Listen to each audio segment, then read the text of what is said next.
Hey everyone, welcome back to Gorgon Head Project Gorgon podcast. Today is episode number 3. Thank you guys everyone for your support. And our special guest today is Monger. Welcome. Thank you. How's it going?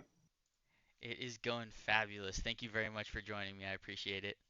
Mhm. So, cool. Well, let's get into it. I'll go through the normal non project. Well, I guess they're kind of Project Gorgon related, but the just general questions first. So, how long have you been playing Project Gorgon, and how many hours do you think you've logged so far? Oh, well, let's start by talking about that, right? Um, I actually don't think hours are important in a game, especially in MMO, right? Hmm. Because it's not the amount of time you spend in the game that you should flex on. It's what have you done with that time in the game that you've had that really talks about it, right? Very true. So Monger was born in 2015. Monger of the Muntak Fist. He who has been named throughout the world was is only like 6 years old. So go figure. Um, I would say that the best way I can explain like how I spent that time Hmm. is to look at all the special abilities that we've gotten. And I know that looking at me will be a little boring. So with a little video editing magic or whatever, why don't we just like flip to where like we're scrolling down through some of those skills as we're talking here, right? Hmm. So first and foremost, let's say that many of the numerous skills that I've acquired over time include being able to summon a personalized box of space. When you and I met in the game, Hmm. you saw that I could just snap my fingers and bam, instant storage right there. And I had It's never seen that before, and that seriously blew my mind because of all the work you have to do to actually unlock inventory space.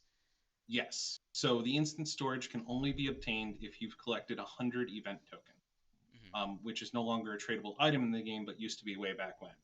So I think it's with 100 event tokens. You can go to the casino, and there's a guy there that you trade with for only event tokens. That's all that he accepts.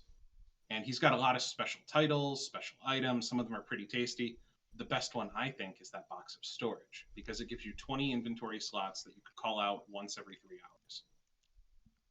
It And goes into your sidebar, and there it is. And is that individualized per player? So if you summon it, anyone can access their own personal inventory through it, right? Yes, and that is a subspace of its own. So you can't access it through any other means than someone summoning that box out. So the Oh. stuff you put in there, you aren't going to be able to get again, buddy, unless you pay some counsels to me here. Or no, So, but anything you put in there, you're not going to be able to access through anything else other than other people summoning out the same box of space. okay. So everyone watching this video, remember to spam Monger in game to get that loot space. It is so nice to have when you're doing dungeon runs and you run out of inventory and you're like, I really really wish for something else. For Definitely. higher level players, it's a great place to put your spare gear. I can't think of how many times inventory is just a hassle in the game, and Hmm. it's intended to be. Because what's more fun than doing inventory management? Now, some of you may be looking funny at us, but think about it. What does everyone love about Skyrim? You say it's the graphics, you say it's the dragons. What do you spend most of your time doing in Skyrim? 100%. And I've chatted with a couple of people about it, and regarding the inventory management, do you think they're ever going to change being able to drag items around to reorder them, or are they only going to have the auto sort button? I can reorder them right now by dragging them around. If I turn off the auto sort Oh, function, I can drag and order them however I want. I can also have apologies. backspace, I meant which can drag them to like the empty spots towards the bottom because it'll always autofill them towards the top. And for some reason, that's something that I've always loved doing is having things in like different corners of the inventory. gotcha. I don't know. It's a possibility. I think that it might require a lot more programming on their part because then you True. got to actually account for the spaces in between everything too. Yeah, that makes So sense. programmatically, that's some pretty heavy overhead, honestly. Gotcha. So, as per your character, you said I think he's 6 years old so far, and is that prior to Project Gorgon being on Steam, or was that after it was on Steam that you started? Oh no, it was before. I Okay. uh, I was fortunate enough to find Project Gorgon while bored one day. I know you've had a lot of people on the podcast who talk about like playing RuneScape or other things. Hmm. I never played any of those games. Okay, I didn't get into MMOs until college, and even then, it was Final Fantasy 11, 11, 11. Uh, and I went right from that to like EverQuest 2, and from there onwards, right? So all these great games that people have these crazy nostalgic memories for. When I go and look at them now, I'm like, this is a pile of dog poop. I don't get it. Hmm. But mostly I think it was the people in the community at the time, which is why we have such a solid following of people who play Project Gorgon, right? Because you still get that same community feel, and you can play whatever you want without people being jerks about like telling you exactly what format you have to be of a fire mage, right? True. It's not like you can't get a party if you're like not this exact level, not this exact gear, not this exact spec. Damage doesn't matter in this game. I mean, it Definitely. matters because killing, but it doesn't matter that you get the highest damage. No one cares. Yeah. And one of my fears is that that doesn't change when launch comes if a bunch of new people start playing, because I feel like since the community's, it seems like it's pretty tight knit and on the smaller side, so I hope that doesn't change if a huge influx of players come through. I don't think those are the types of players that would be interested in Gorgon, honestly. That's Those true. types of players are probably in Final Fantasy right now, and they'll probably move on to like Ashes of Creation when that comes out. And I'm Hmm. not saying those games are bad. I'm just saying that people who tend to focus on that kind of stuff aren't really interested in what Gorgon has to offer. Very true. Yeah, and my group of friends, well, prior to me finding Project Gorgon, we were grinding New World when it first released, and that's the same kind of community you're talking about. So, Yeah, yeah, I definitely can agree that that's not really the type of person that enjoys this type of game, which absolutely. I guess is a good thing. So, But go ahead. I am going to flex on people now. So if I had to call out prestige wise something I can say that I've done better than what I think most of the other players have done, Hmm. and I challenge anyone to message me, send me a letter, and tell me you've done better. There's a skill in the game called hopology, which I think you've seen before. Yep. Now, sure, based on the name, you would think it has something to do with rabbits. It doesn't. Doesn't even give you a rabbit buff yet, which I'm still waiting for. Elder Games maybe. Come on, plus one a rabbit, please. But what Hopology does is it lets you study any gear in the game, Hmm. and then it saves it to a list. So if you're looking at your Hopology skill, there's a little reports tab over on the right. And if you click on that, you can start to scroll down and see every item that you've scanned in the game. Interesting. And in the video I sent to you that we can show here, Hmm. you can see the list of all the items I've scanned. Now, where I get to flex is there's over 820 different types of items that I have scanned, classes of items. Oh, Um, geez. 10 of those items, and maybe a few more, do not exist right now and will never exist again in the game. You could only Interesting. find them in alpha before they got deprecated. Oh, interesting. So these were they sort of specially named items that just don't exist from events or something like that? No, they were items that just really weren't right for the game, Okay. and they got legacied out. Interesting. Okay. Let's see. I'm gonna pull up that hopology. For some reason, yeah, I totally get the rabbit thing for hopology, but I initially thought that it was related to beer making with hops, but I guess it wasn't. No, So, actually, I think hopology is an actual skill if you like Google it or whatever. oh, it is? Yeah, there's a lot of like jokes in the game, especially with these skills, where when you're looking at it, Mm-hmm. where like the name is an actual thing in real life, or some of the buffs that they give, or abilities that they grant, just are like little jokes on real life things. Okay. So those Easter eggs are really lovely to find if you're the type of person who like studies trivia a lot and is a big old nerd. Mm-hmm. You get them and you're like, that's awesome, and then you move on. Oh, so I just pulled up your skill, the skill info tab for Hopology, and it's just scrolling through. That is an insane amount of items. And before you mentioned that, I actually wasn't aware that it tracks them like that, because I've usually just been doing the first item in my inventory, but now I know. Do you actually get less XP if you put the same item in there to scan? It won't let you scan it a second time if you put it in and you've already scanned it once or that item class once. Because again, when you look at how items are named in the game, Hmm. it's like your mother's crazed panties. And so the your mother is just denoting that it's a psychology based armor set, and crazed panties is basically the actual set item name. So there could be a dozen different set items of crazed panties, for example, flaming crazed panties, um, and it would be classified as the same. So you don't have to scan every item in the game, but you have to scan every base item type in the game. And Gotcha. there are certain items that I will tell you that you only get from doing a single quest that cannot be repeated with NPCs.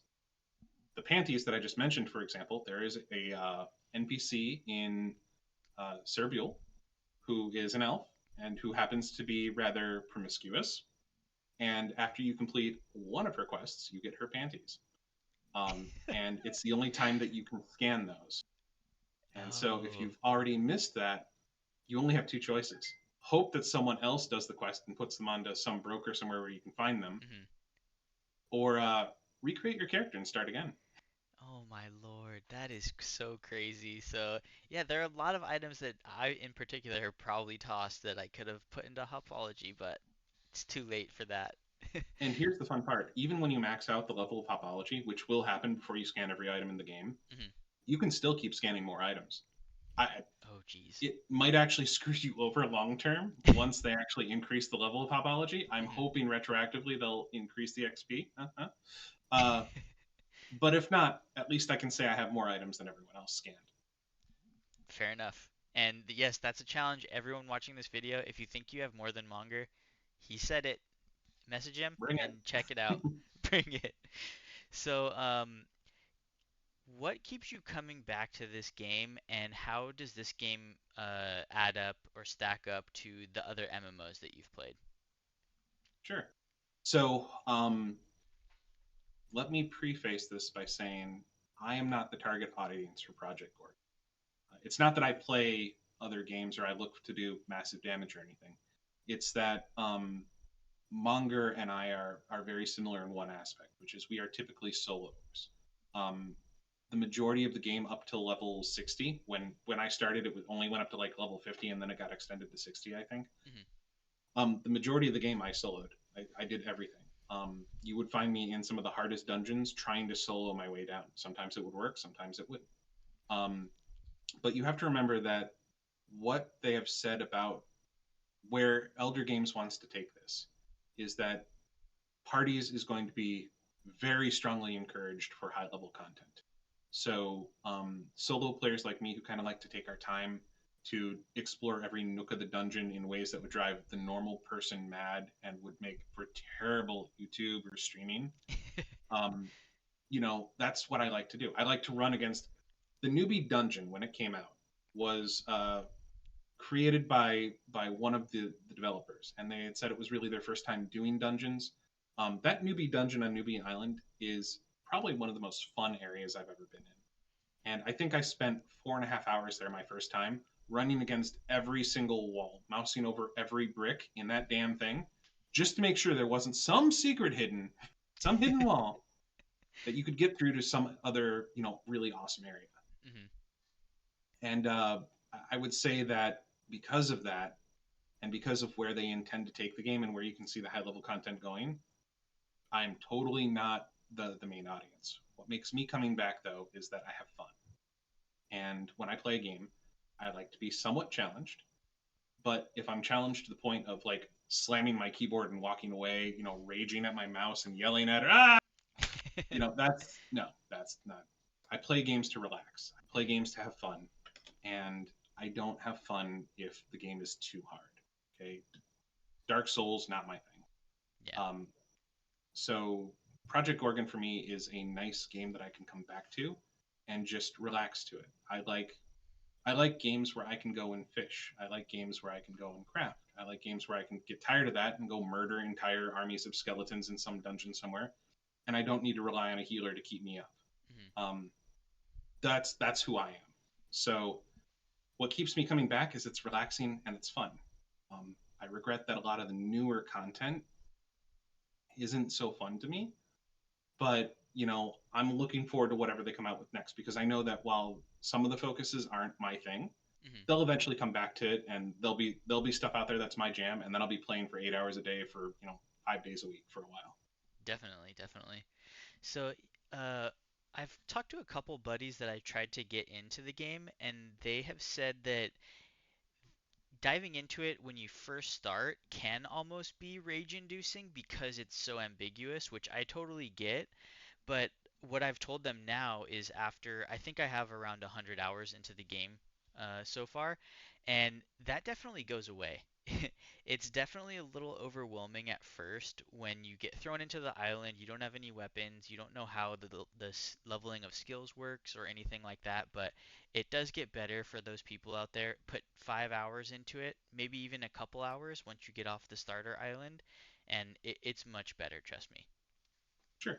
I will say that I don't foresee like a lot of improvements in that area because, like I said, I think the creators of Project Gorgon have a very specific audience in mind, Mhm. and I think they're fine being niche as long as they can be sustainably niche.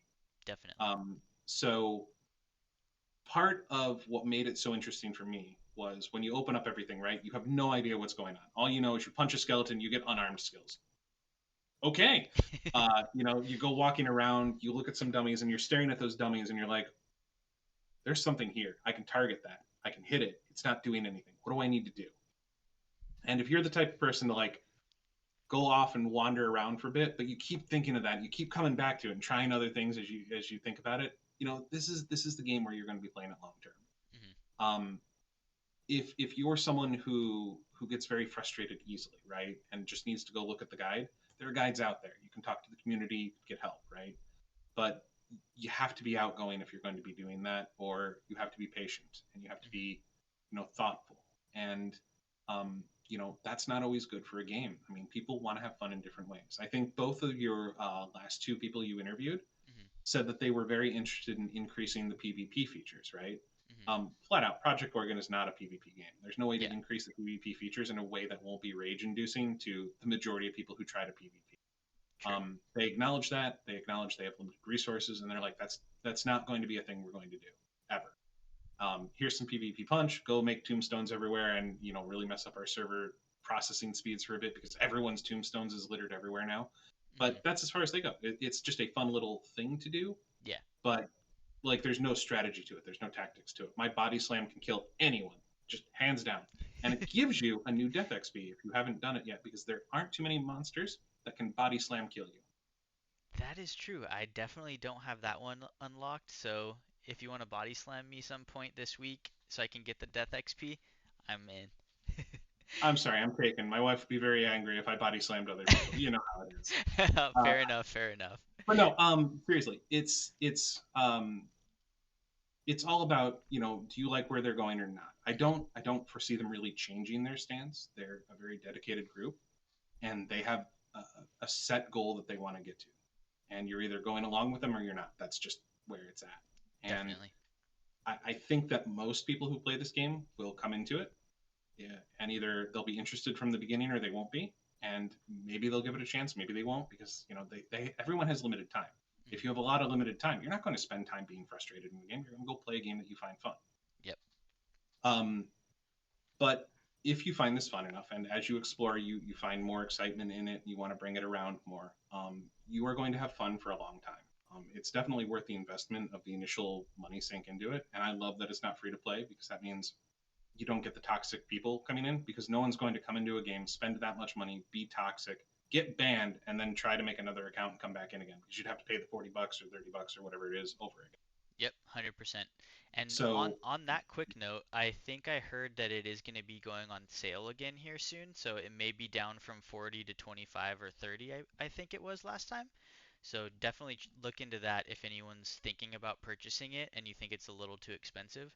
I don't think 40 is too much at all because of the amount of content that's in this game. But yeah, if you want a little discount, it should be coming up soon. And speaking of the dev team and stuff like that, have you had much interaction with them? I used to back in the day. They were on a lot more because they were very busy trying to like gauge engagement and things.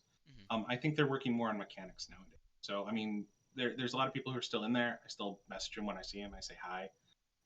But I mean, I don't expect them to really engage with me at this point, just because there's more people, there's more work to be done, and they're trying to get to full release, right? Yeah. Um, I hope to meet them someday in a convention or another game, or maybe there'll be a bunny rabbit that I'm trying to fight. That would be interesting. But I don't think I would ever measure a game or think about a game from the interactions I've had with the developers, other than if they were very negative interactions. True. So I mean, they're on the Discord. They respond to people on the Discord if there's something going on that they really need to talk about. So they're certainly more interactive with the community than you would see in other games, right? 100%. Yeah. And they're really cool people, hands down, they are. But um, they got a lot of work to do. They got a lot of bugs to fix, and I'm definitely not going to try to draw them to anything little Monger has to say because there's probably bigger fish to fry than me. Fair enough. So, we've chatted about a couple things, but in game, in the community, what are you known for? Or what would people say about Monger if they were asked about Hmm. So there's a few things that come to mind. The first and foremost would probably be no shirt. Yeah. him? Uh, Monger was someone who has a unique way of fighting, Mhm. and one of the things I would say about that is uh, when I started playing the game, the textures were quite rough, and if you remember the newbie island in the first shirt you get in the game, it's this god awful ugly red webbed thing, Yep. and I hated it. I hated it so much. I put it on. I stared at it for like 10 minutes moving around, and I was like, this ain't gonna work. So I removed it, took off the shirt. I'm like, I don't need it. Screw you. And I tried to find another shirt, and they were all like that because same textures back then. So I Yep. just stopped wearing shirts. Um, and after a week, I got a notification from the game that I gained the title shirtless. I'm like, oh yeah, behavioral titles. That was a thing in the game. That's still a thing in the game. Mhm. Certain behaviors that you do, such as the fact if you don't eat any meats for a very long time, you can become a vegetarian. You get a vegetarian title. The moment Interesting. you eat meats, you lose it again. The moment you put on a shirt, you lose shirtless. Oh. If you're completely naked the entire time, I think there's a title called nudist that you can get too. But so I just removed the shirt, and I found out through playing further and further that the only thing that the shirt does is it gives you armor, and typically the augments that are on it, the buffs that it grants, are defensive based. Mhm. So as an unarmed specialist, and unarmed people in the game tend to have crowd control abilities, a lot of stuns, knockbacks, slows, things like that. Uh, I don't get hit a lot, or it's usually a pretty quick fight. And if you pair that up with a healing ability, even if you lose your armor, you can Mhm. keep your life going for a good long time. So I created a play style where the lower armor I have, the lower armor amount I have versus life, Mhm. um, the more damage I deal. And Interesting. so I created an entire play style through level 60 where as long as I didn't have armor, I could destroy things. I would hit twice as hard. It was just doing massive amounts of damage. And so it was a lot of burst. And I had to keep myself up by using psychology because, I mean, I don't have any armor. So, So um, is that one of your hotbar skill buffs that increases damage based on armor? nope, that's all augments. That's all buffs on the armor that I was getting. Gotcha. Okay. What I kept on my sidebar for buffs were things like healing. um, there's an ability that you have that heals your life, and it removes armor and increases life, and so Mhm. it's called like push onward. In the skill set abilities that I had, I think I moused over and showed it once. It was integral to my solo play because while I'm playing solo, I can now remove my armor at the start of a fight and just continue to do massive damage to the end of the fight without having to worry about anything. Mhm. And that was my entire play style through 60. The problem is after 60, you are in dungeons and you're in zones more where you kind of need someone around, a partner, because everything calls friends. Everything has like 8 different summons that it can do. Everything hits harder. Everything has a stun that'll freeze you so you can't do anything for a while. Mhm. And if you're in dungeons, I mean, they are tough. So the solo play aspect kind of went away. And when you're in a group, all heals basically heal armor of some sort. So I couldn't use the play style after getting out of solo play, unfortunately. Gotcha. But Okay. it was the premise of what I call the Muntak Fist style, which if you go into lore books and things, you'll see a book written by Monger that talks about that. And Okay. what I'm talking about there is taking damage and dealing more damage. That's what it's about, is the fact that you lose your armor and do more damage with the mods. So while we're talking about that, can you explain to us what Monger's boon is? Oh, Monger's, but yeah, probably the other thing I'm known for. Huh. Um, so the game was in alpha, and one of the things that drew me, one of the things that really interested me in the game, what made me look at it and go, "Ooh, this is interesting. I will try it." Um, was that there were words of power and curses in the game. So words of, do you know about words of power as a player yet? I have touched the first few, but I haven't dove into them much yet. Okay, the words of power is a recipe you can get for lore. You'll usually find them on a vendor. Sometimes they'll drop randomly. Increase your lore skill early. That's what I'd recommend. When you get these materials and you use words of power, they'll give you a code word. It's a long string. That code word is probably good for about a few hours because they cycle through like this long string of code words all the time, Okay. and they get reused after a period. But using that code word will grant you some kind of temporary special power. For example, you'll have massive health regen. You get health regen like Wolverine. So you're freaking Wolverine for a while where you just don't take damage enough to die. You're a god. You get the ability to fly. So even if you're a human, you fly like Magneto all around. It looks really cool. Oh, is Um, that by chance similar to that cauldron? yes. So the cauldron, Hmm. drinking from the cauldron is basically triggering a random word of power effect on you. Gotcha. Okay. So all of the cauldron effects are basically words of power effects. Okay. So if you don't have a cauldron or you'd rather get a very specific word of power, you craft a word of power and it will tell you this word of power does X. And so you can save it then to your notepad or you can use it right then and there. Or you can post it in global and say, hey, here's a word of power, ha ha ha.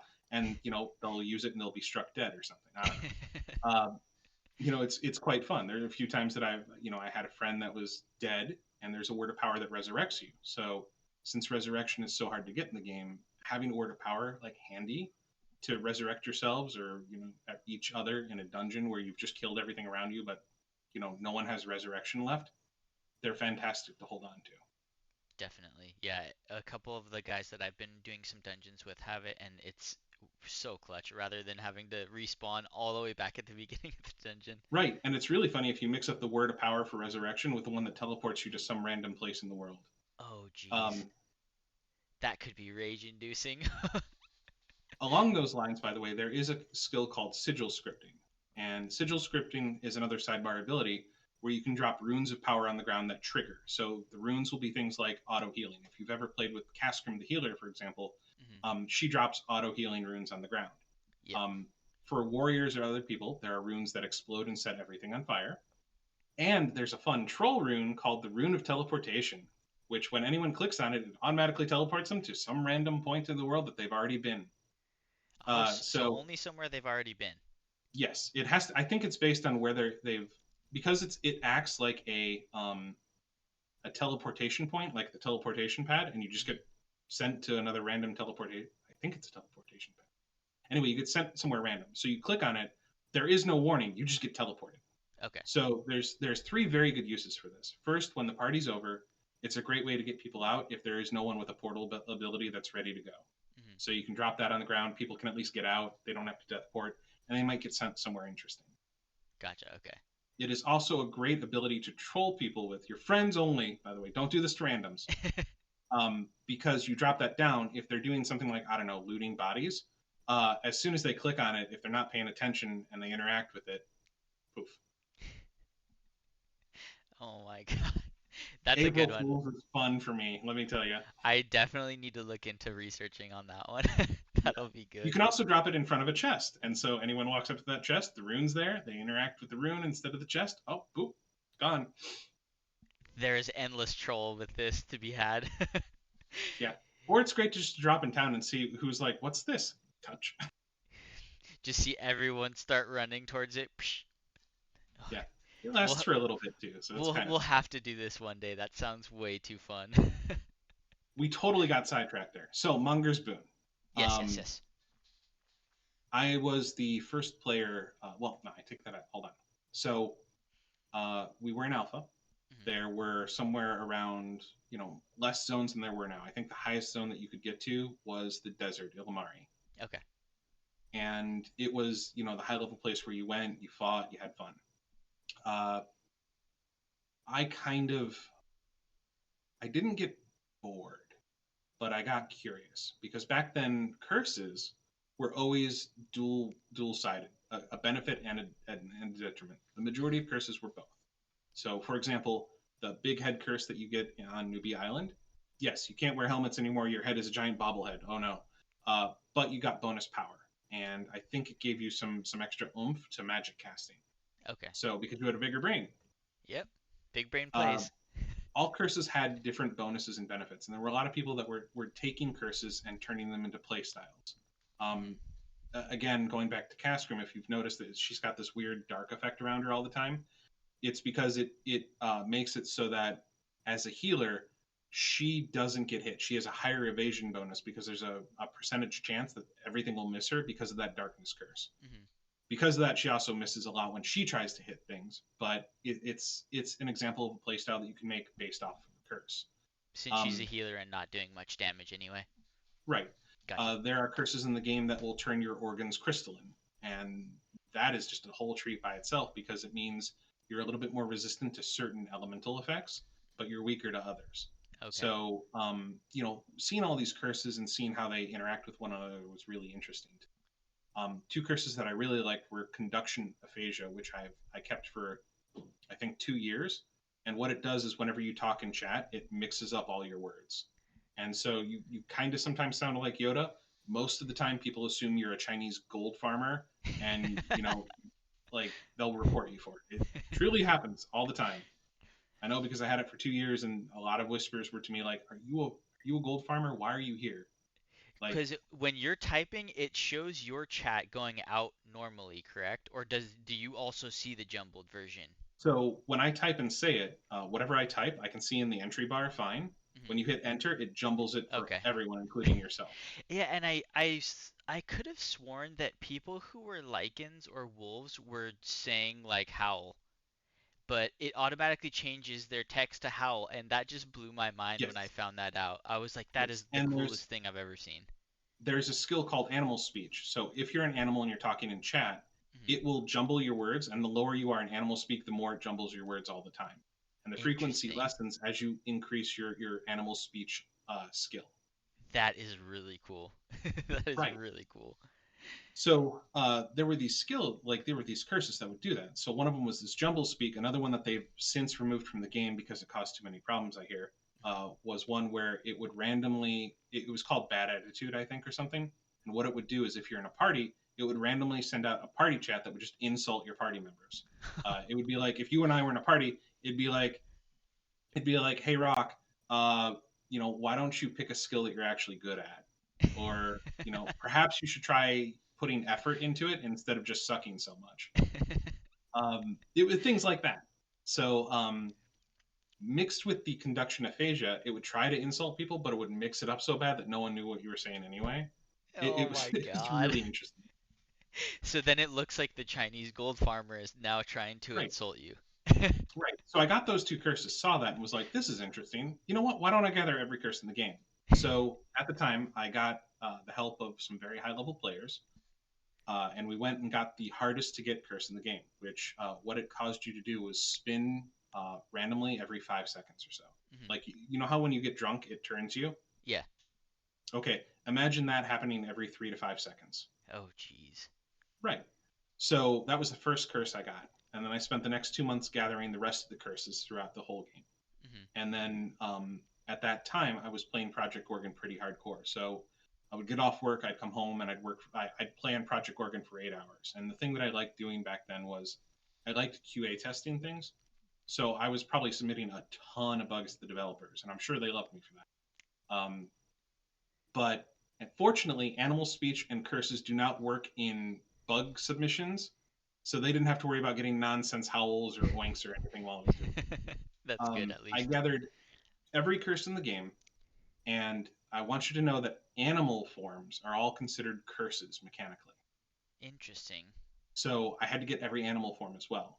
Hmm. So, for example, I started with bat, then I got deer, then I got pig, then I got spider, until I had them all. Hmm.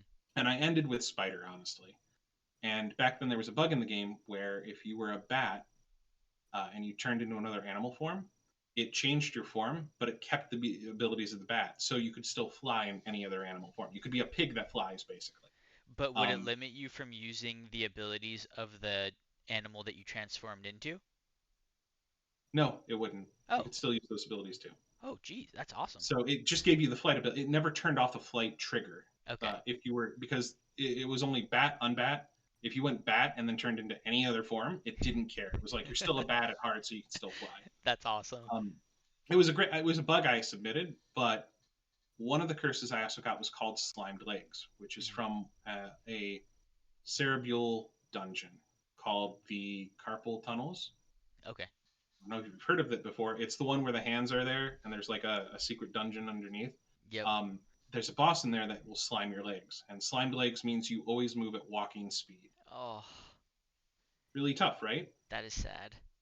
Here's the thing: it doesn't affect flight. So I was a spider who had the ability to fly and had slimed legs. What do you think I did all the time? You were in the air. But I was also cursed, so I'd always be spinning, even in the air. And in addition to that, I had all the other curses, which included sometimes catching fire. Oh, So I want you to jeez. imagine that you're just in town, and I couldn't really play the game because I had so many curses. It was just hard to do anything. So I decided to level my gardening at that point. Um, so I was in the garden. You'd go to the garden. You'd see this spider just spinning in place all the time, and occasionally it would catch fire, and then it would just turn to look at you, lift off the ground, and just fly away like a UFO. I'm pretty sure a lot of people had some very weird nights where they saw you flying away. I remember some weird looks that I would get. Like people would just stop and watch me, and you just see me like breakdance spinning as I'm trying to garden. Um, it was so that spinning curse was one of the first curses I got. I kept all curses for about 3 months, 3 or 4 months. So I want you to know that for the first week, I was getting motion sick all the time. Oh, I And then bet. after that, I got used to just spinning all the time. And it was hard because any place you'd go, you'd spin while you're going there. It would take a literal hour and a half to get across all of El Tabule to the other teleport because it just took so you had to keep course adjusting yourself so much. And you can't So one auto of the run at all in that form, right? well, you can't auto run anyway because you have slimed legs. Yeah. I mean, you auto walk everywhere. So Does auto run, by the way, work when you're flying in the air? yes, Okay, okay. but again, when you're flying, you're using stamina. So eventually, you have to Yeah, land anyway. okay. So for 6 to 8 hours a night, I would play, spinning in place with all these curses. I would garden, I would do other things, and I would think about all these curses, how they interacted. I'd run some tests, I'd do some stuff, I'd submit feedback. Mhm. One of my first feedback items, or towards the end, I was like, please, for the love of God, make the spinning happen on a lower frequency because this would kill anyone. Um, and after that, I kept a journal on the original forums of Project Gorgon, which are now gone. And it like I noted when I got the curse, how it was going, how it interacted with the other curses, how I was feeling after a while. At the end of everything, I logged a final journal on like this is what happened, this is how it was. It was all good. I didn't think anything else of it. Some kind soul gave me a panacea, pancreas, whatever it's called, the Mhm. cure all, which back then was even more expensive and even more rare. So it would normally go for 10,000 councils, Oh, and that crap. was back when very few people had a lot of councils. That is So very maybe it was generous. 100,000 councils. That is very generous. Yeah, if it was back in It the was day, I wouldn't put it past them to charge yeah, 100K for that. So, yeah. They were. I appreciate it so much. Whoever you were, I don't remember your name because I was so dizzy, but thank you. Um, and so I did that. I finished it out. I was like, this was probably the hardest QA test I've ever done, and it was driving me nuts. And I was like, oh, thank God. It's so weird not spinning. And everything else, included with that, being able to move, walk. I was dancing. I was so happy. I could to see my muscly chest with my abs and awesomeness and like the well muscled back. I'd got nothing but spider for months. So it was nice to be human again. So if you hadn't had that cure-all, you would have had to technically go back to every boss and kill every boss, right? Yes. Oh, and how many bosses slash curses are there? Like when you had all of them, was how many were there if there was an estimate? I really don't remember. I think there was like 25 maybe. Holy crap. Um, yeah, so it was a lot. And some of these dungeons were really hard to get to, especially back then because there weren't as many fast travel points as there are now. You didn't have guild teleport back then or anything. So also I wasn't in guild because I was a solo player. Mhm. So I did all this with just acquaintances and friends, and it was very kind of the community to help me through it. And then I think they were just entertained at my suffering from there on out. Um, so we turned in all this stuff, we finished it out, and I don't know how many weeks later there was an update, and it just went out, and I didn't think anything of it. And people started to message me, and they're like, "Hey, Monger, you've got an item in the game named after you. It's called Monger's Boon." And if you read the flavor text for it, and I do have a video clip of me mousing over the Monger's Boon, by the way, so you can see the text. Okay, let me Um, find it. Essentially, it was what the boon said was that it would whisper words of warning and wisdom to you when you were about to do something incredibly stupid. Oh my God. Do you And remember if it was towards the end of the video? I'm looking for it it now. might have been. It was probably somewhere in the middle. It's in there though. You can find it later. But yeah, people told me about this boon. I went and got one, and I was like, "This is so cool!" Because there were three things it did. Hmm. First and foremost, it prevents the spinning effect from occurring. So if you have a Monger's Boon and you're drunk, you will never spin in place or change direction or anything. And if you have that Interesting. curse, you will never be hit by that curse because this boon stops it from happening. Okay. That's really And cool. yeah, and in the dancing video that you have of me, the little ball that's circling your head, that's a Monger's Boon. Oh, it looks like kind of like a little purple crystal, right? Yeah, it's an orbiting gem, just a different version of Oh, it. that's And awesome. I was very flattered, and it was so kind of them to do that. I didn't expect anything. I was just having fun playing around with curses, Yeah. and I appreciate that they apparently knew what I was doing and was probably laughing about it. Um, but the amount that I played and just the fun I had like getting it, and even though I was just leveling, like gardening, um, it was nice. It was fun. It was something I enjoyed, and Definitely. I think anyone who plays this game, find what you enjoy and just do it. It doesn't matter what it is, whether it's being frustrated trying to do things or not. That's up to you. If you like it, if you get a good sense of accomplishment from it, do it. It's good. Definitely. Totally agree. Um, cool. So if you so kind of towards some more hypothetical questions, if you could add a weapon or a trade skill, what would you add? Or what would you like to see added? Oh God, I don't even know. I let them do it because they got weirder minds than me on it. Like, go ahead There, and pick something. yeah, there are so many of those trade skills that I've never even, well, obviously you've never seen any of these in another MMO before, but even in real life you wouldn't think about most of these I, things. and you've seen the list they have. I mean, I don't know why I would need another one added at this point. I still haven't finished all of them. Um, I would say that you know I'm sure that they'll focus more on quality of life. The thing I personally would love to see, and again, I'm a minority player. I acknowledge my view may not be that of everyone. Mhm. Is I would love to see high level area that's beautiful. When you go to Cerebral, it's gorgeous. It's green. It's awesome. When you go to Cerebral Hills, it's these rolling valleys. It's got cows, it's sheep. Again, it's green and nice. The higher levels you go, the more you get away from beautiful, and you get to monotone. So, like, you go to Kerr Mountains, and from the mountains you can, split into the desert or the I forget what the other winterland is, but it's more Kerr Mountains basically, right? Mhm. And then you get to Rahu, and from Rahu you can go to the Fey Realm, possibly if you wanted to.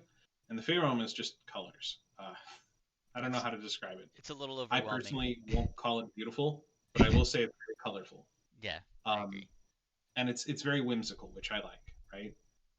But it's just hard for me to explore these areas because they're so hard to like walk through. And I get Mhm. that it's a higher level area, but I would love a high level area that encourages you to explore, and there isn't quite so much death waiting for you just because you make a mistake or you accidentally pull something that decides to call everyone else and its brother, and they all stun you until they kill you. Definitely. Yeah, I have just recently gone into Kerr for the first time, as well as the is it Ilmari?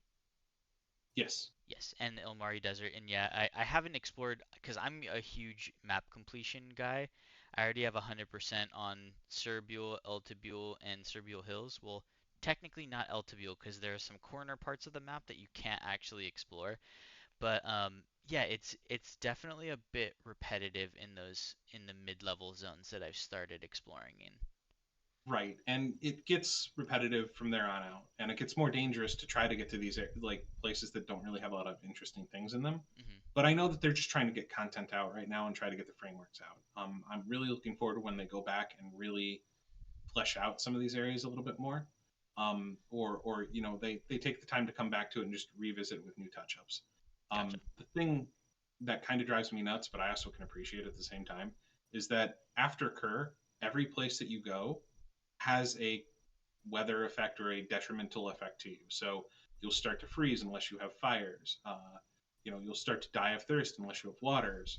You'll get ticks that cause you that every time you use an ability, you get a 1% mana drain, and you can get stacks of ticks on you until the point where like one punch drains all your mana. Oh, does Um, that work the same as Broken Bones?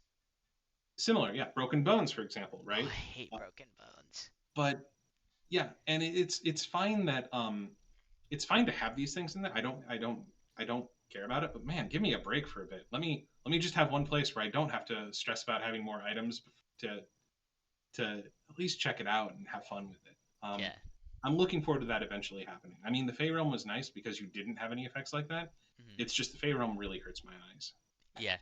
I went through an unlocked fairy class so that I tested quote unquote the fairy class for a little bit, and yeah, it's almost a bit overwhelming in the Fey realm for sure. I think Um, part of it also depends on like what you have for set up for your like.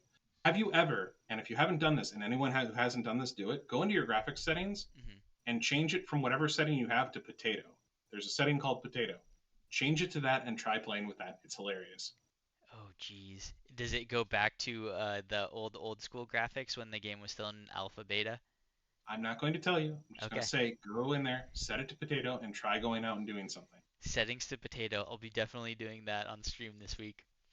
Okay, there you So go.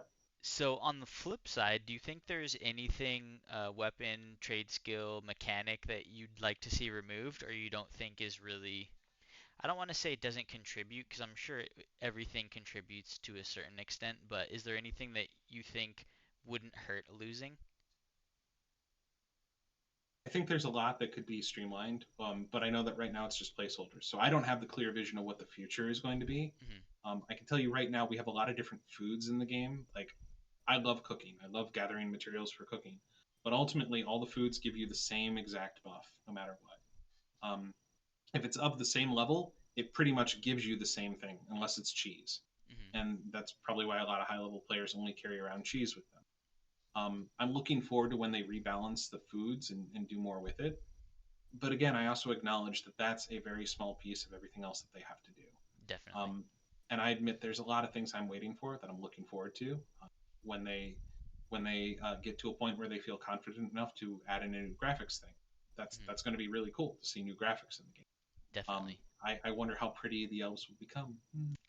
Uh, but uh, I also acknowledge that without knowing that, without really following it, head on, my Hmm. my thing to do right now as a player is I come in, I play until I'm tired, I take a break, I go to another game, and I come back to Gorgon. The fact that I don't have a subscription in the Gorgon, and I can resubscribe to their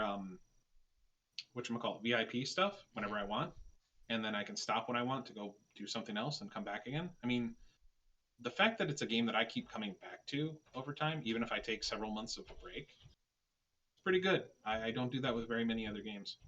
Yeah, Same. Once I usually am done with a game, that's it. But I've noticed a ton of people that have put a lot of time into this game are in the same boat in that they'll go back. I've even heard a couple players say that they've left for a year or two and they come back and I mean, at that point, it has to feel like almost you're playing a brand new game again, right?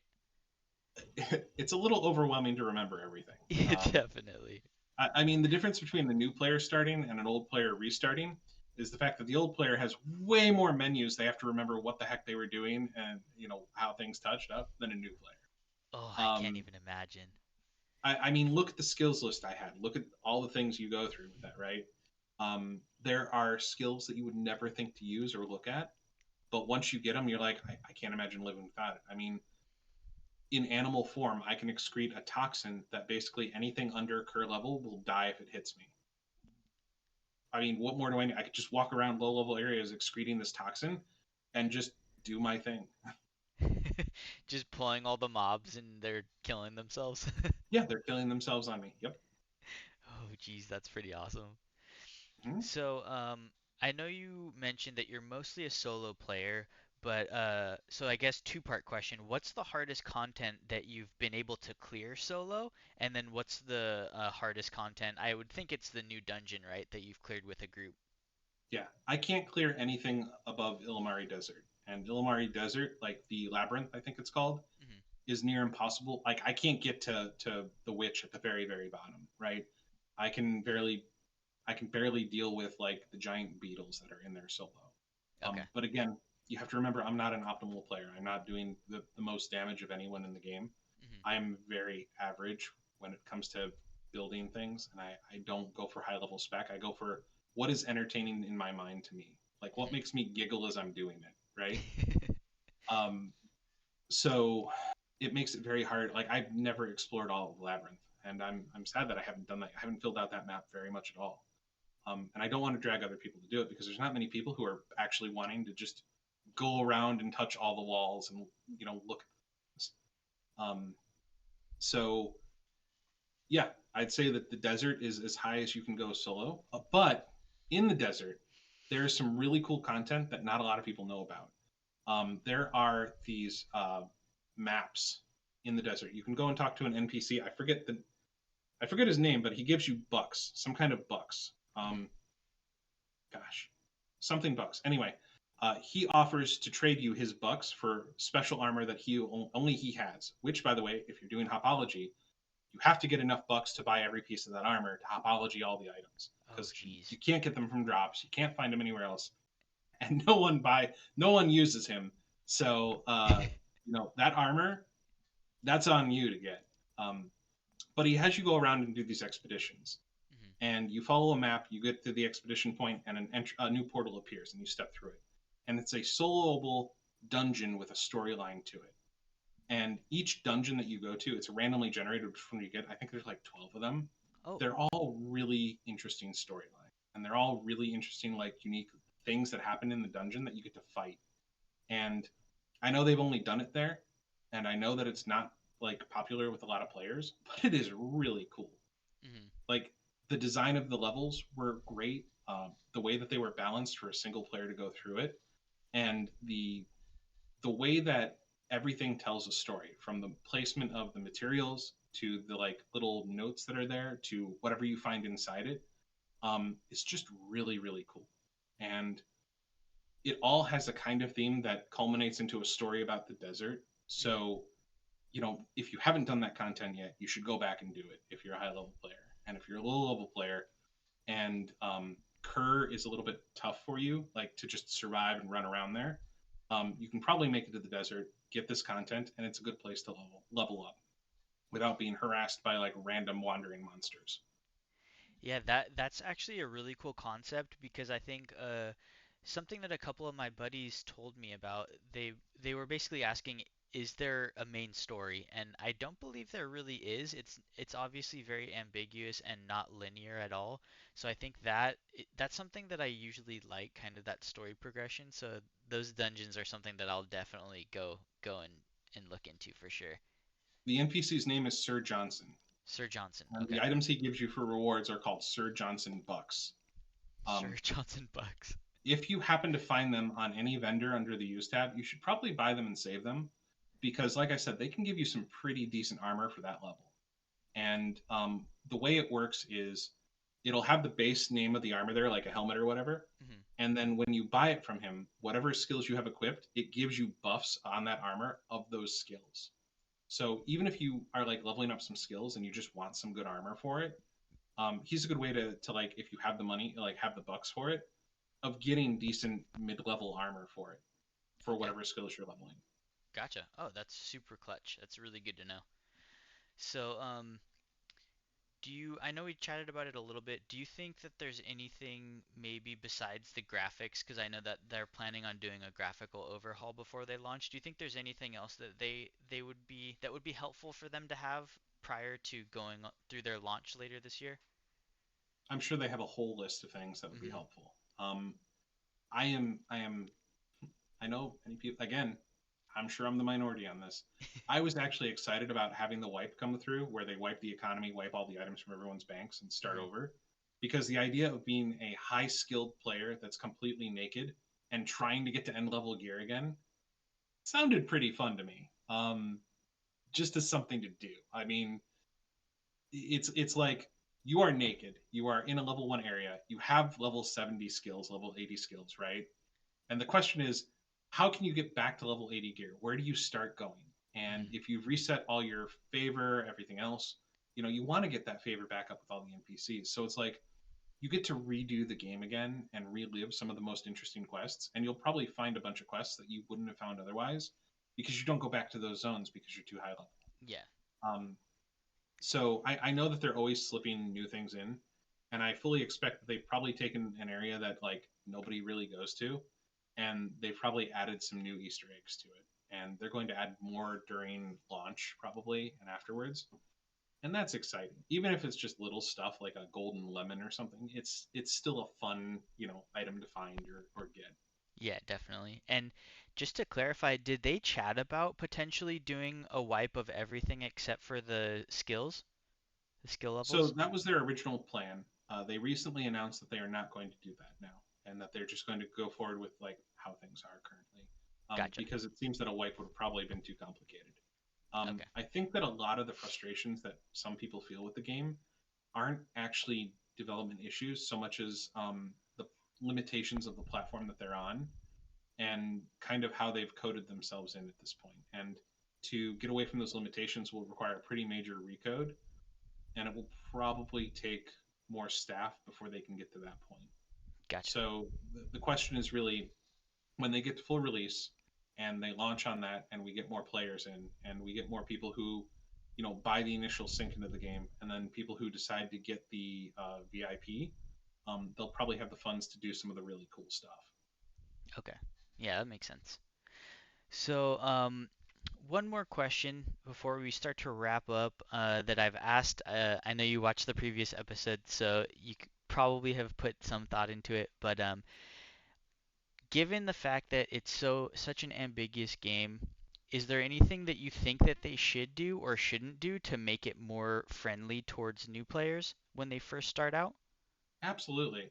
I think that if they had statues of Monger welcoming people to Newbie Island, like it would be so much better. I mean, those pectoral muscles and those abs just there to say, "Welcome to my domain." Like, what more could you want, man? I mean, that's Welcome all to you Monger Island. Monger Island. There you go. Or as we like to call it, Mongand. Oh, geez. And you sell Monger's boons for free there, I would assume. Oh yeah, there has to be like a dispenser. So there's a skill called gadgeteering in the game if Hmm. you haven't seen it. I haven't You actually. can get you can make raffle boxes, Hmm. and you can make vendors that you can place anywhere in the world, and they'll sit there for about half an hour and just dispense whatever you want or sell whatever you want. So I could see there being a dispenser of Monger's boons right there on Mongerland. Yeah, that's beautiful. I like that. And there should be one statue where I'm like this, one where I'm like this, and one where I'm doing the little dance thing. Totally agree. Okay, well, you heard it here. We need Monger statues on Beginner Island. That is gonna Please solve don't.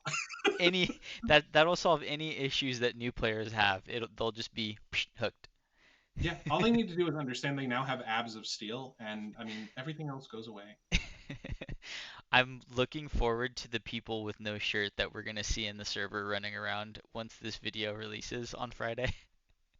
I don't know if they would do that. I will say that to any player who appreciates muscles, um, the muscly back of a shirtless character in this game, it's not bad. It's like it's just not bad. It's pleasant to look at, and it's got some really cool like definition. And you just sit there going, man, if only I had the dedication to work out enough to look like that instead of playing this game. But I love this game so much, so I'm just gonna keep playing this. And Just pretend. your in-game character already looks like that, so you don't need to. Yeah, what more do I need? I'll just make that my avatar for real life. You know? And it's funny, I have a gif of your dancing going on while we're chatting, and it just panned to your guy dancing and it showed his back muscles, so perfect timing. Yes, there you go. So, cool. Well, let's go ahead and wrap up. We're already at an hour. That went pretty darn quick. So is there anything that we didn't touch on that you'd like to chat about or talk to the community about, or anything that you'd suggest I add for future discussion for the guests? There are two things I would recommend. Hmm. The first and foremost is that everyone remember that what makes Gorgon good is a community. Hmm. If someone needs help, someone's asking for it, even if you don't know much about it, just let them know that they're in the same place, that you understand where they're at, and if they need help, they can always ask someone in the forums, in game. Maybe you can reach out to a guild member so that they can get help. They can always use the help channel. There's plenty of people there to do it. So keep the community good, keep it clean, and keep it civil. Keep drama out. There's no need for drama. It's a game.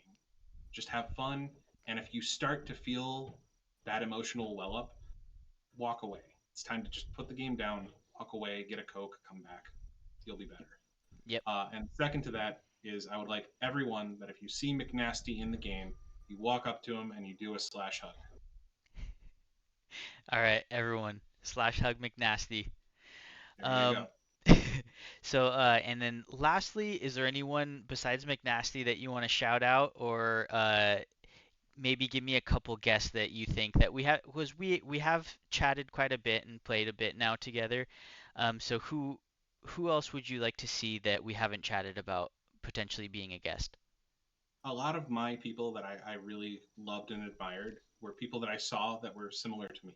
And a lot Hmm. of them have moved on to other games right now and just keep this on there. You will never get him, but I will say that Truffle is an amazing player. He's really cool. And I don't think you see him much in game now. He's like this rare, majestic unicorn cow when he does come. Oh, that's the other thing. Everyone, ask the cows before you milk them. Okay, if they're a player cow and you want some milk from them, message them. Say, hey, nice to meet you. I love your udders. Could I milk you? Okay, it's rude to just grab someone's udder when they're trying to do shopping or whatever and just start trying to yank it down and get milk. Okay, no one likes that. We get prompted when you're milking us, and if you don't ask first, it's rude. What was I going on about? Right. My guild right now is the Gorgon Explorers. They're fantastic people. They're really cool. Shout out to Lyramis, Ran, uh, everyone there. It's good to be on this thing chatting with someone. It's good to see someone trying to stream Project Gorgon. I will say that I don't think the game really is super interesting to watch someone play Hmm. as it is playing, because again a lot of it is inventory management. It's going around Yeah. and exploring, and it's a lot of text reading. But when you're doing it, it is so fun, and it's just like you get wrapped up in the story, you get wrapped up in the little nuances that they put into the game, and it's a fantastic journey to try out. They got the demo for free, so even if you don't want to buy it, I mean, you don't need to watch someone play it to judge it. It's a demo. Go play. Go Yep. play. Go go. Yep. Plenty of content there. Do And that, then come back and make a decision. 100%. And as we said in the previous episode, the demo includes not only the beginner island, Serbial and Serbial Hills, which are two massive zones. So there's a ton of content if you want to try the demo out. Definitely go download it. And like we said earlier, it will also be on sale coming up soon. So if you're thinking about purchasing it, definitely do it. We're also going to be doing a giveaway once we hit 500 subs. We're getting really close, so thank you everyone for the support. Much appreciated.